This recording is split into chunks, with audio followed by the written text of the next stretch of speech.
Good morning বন্ধুসকল, কি খবৰ আপোনালোকৰ? আজি ইমান বৰষুণ দি আছে ৰাতিপুৱাৰ পৰা। চাওকচোন, ইমান ভাল লাগিছে।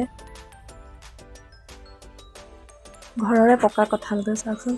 ভাবিছোঁ কিবা বনাওঁ, তাকে ভাবি কঁঠালখিনি এনেকৈ চালনীত ৰুকি ল'লোঁ। ৰুকি লোৱাৰ পিছত দেখাত পিছত এনেকুৱা হ'ব। কঁঠালখিনি অলপ টাইমৰ কাৰণে এনেকৈ থৈ দিম।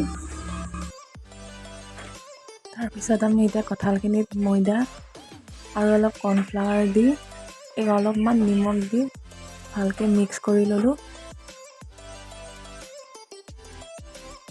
মিক্স কৰাৰ পিছত বস্তুটো দেখাত এনেকুৱা হ'ব। এতিয়া আমি কেৰাহীত তেল দিলোঁ। তেল দিয়াৰ পিছত অলপ অলপকৈ পিঠাৰ আকাৰত দি যাম। এয়া চাই থাকক আপোনালোকে।